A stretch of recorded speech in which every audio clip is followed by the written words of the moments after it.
Assalamualaikum warahmatullahi wabarakatuh teman-teman. Pada video kali ini saya akan membahas tentang apresiasi dua puisi dari dua sastrawan yang berbeda bertemakan tentang anak-anak.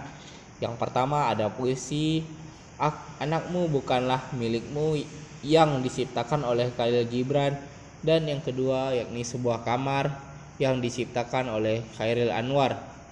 Kita masuk kepada pembahasan puisi yang pertama, yakni puisi Anakmu Bukanlah Milikmu karya Khalil Gibran. Namun sebelum saya membahas ini, alangkah lebih baik terlebih dahulu teman-teman untuk membaca puisi ini terlebih dahulu dan dengan mempause video ini. Nah, jika sudah di pause, kita masuk kepada penjelasannya. Pada puisi kali ini kita akan mencoba dengan pendekatan didaktis. Apa itu pendekatan didaktis? Pendekatan didaktis adalah pendekatan apresiasi karya sastra dengan cara etis, filosofis maupun agamis sehingga akan mampu memperkaya kehidupan rohaniah pembaca. Didaktis semakin tinggi mutu karya sastranya, keteladanan lewat teks yang dibaca. Nah, kita masuk kepada pembahasan aspek moral orang tua dan remaja dalam puisi Anakmu Bukanlah Milikmu milik Khalil Gibran. Sudah bukan rahasia umum bahwasanya masih ada orang tua yang menuntut bahkan memaksa remaja atau anaknya untuk menuruti keinginan orang tua. Saat seorang anak itu menolak keinginan tersebut, orang tua akan menganggap bahwasanya anaknya itu tidak tahu etika dan moral kepada orang tuanya.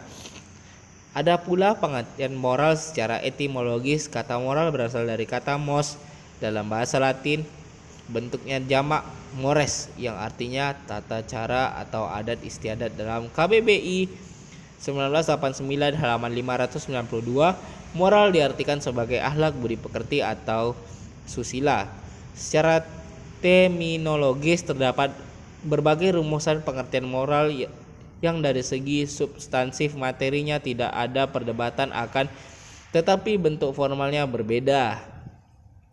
Kata moral juga sering disinonimkan dengan etika yang berasal dari kata ethos dalam bahasa Yunani kuno yang berarti kebiasaan, adat, akhlak, watak, perasaan, sikap, atau cara berpikir.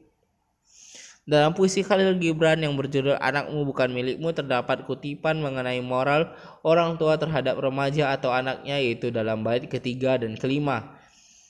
Pada kutipan di bait ketiga, orang tua dianjurkan untuk memberikan kasih sayang kepada anaknya sebagaimana mestinya. Namun dalam memberikan kasih sayang itu, orang tua tidak boleh memberikan secara paksa pemikirannya kepada anak-anak, karena anak itu sudah memiliki pemikirannya sendiri.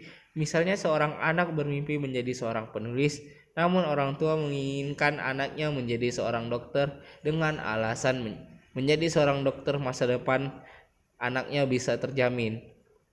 Tetapi anaknya menolak dan orang tua mengatakan kalau anaknya itu tidak punya etika terhadap orang tua.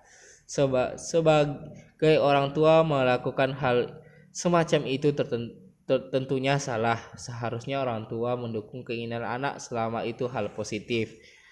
Nah, kita lanjut pada bait kelima menjelaskan kalau orang tua itu tidak boleh membuat anak menyerupainya. Hal ini dimaksudkan bahwa anak itu tidak tentu mengikuti jejak orang tuanya. Salah satu contoh, orang tua berprofesi sebagai guru dan anak dituntut menjadi seorang guru juga. Nyatanya tidak seperti itu.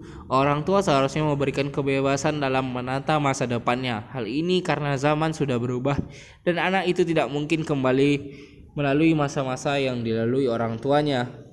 Mengenai moral orang tua dan remaja, Khalil Gibran melalui puisinya yang berjudul Anakmu Bukanlah Milikmu ini mempunyai sudut pandang bahwasanya dia sebagai penyair mengambil sikap kalau orang tua itu tidak boleh berhak menuntut anak dalam mimpi dan masa depannya. Orang tua hanya sebagai pengawas dan memfasilitasi anaknya, dan hal ini relevan dengan zaman sekarang. Karena perubahan zaman tentu saja akan membuka peluang dan macam-macam mimpi maupun harapan anak.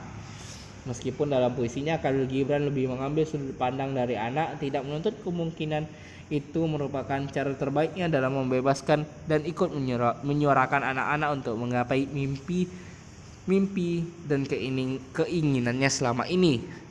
Kita lanjut kepada puisi sebuah kamar ciptaan Chairil Anwar, dan seperti biasa jika kawan-kawan ingin membacanya terlebih dahulu silahkan pause video ini.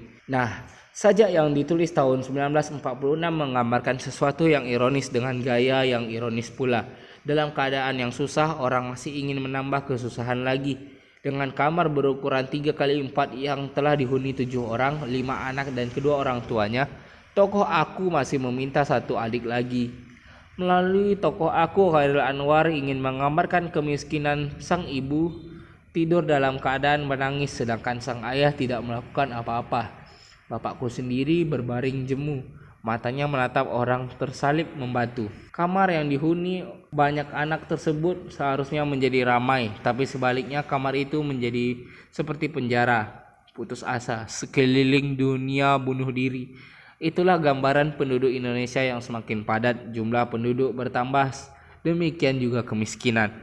Sebuah jendela menyerahkan kamar ini pada dunia, bulan yang menyinari ke dalam mau lebih banyak tahu. Bait tersebut diartikan bahwa hanya melalui sebuah jendela orang luar bulan bisa melihat seisi kamar tersebut, seperti rumah di perkotaan yang cenderung kecil, apalagi dengan harga yang selangit. Siapa yang bisa beli kalau bukan hanya segelintir orang saja? Nah, itu tadi pembahasan tentang dua puisi dari dua sastrawan yang berbeda mengenai anak-anak. Itu saja penjelasan dari saya, lebih dan kurang saya mohon maaf. Assalamualaikum warahmatullahi wabarakatuh, dan kita bertemu lagi di konten-konten selanjutnya. Bye-bye.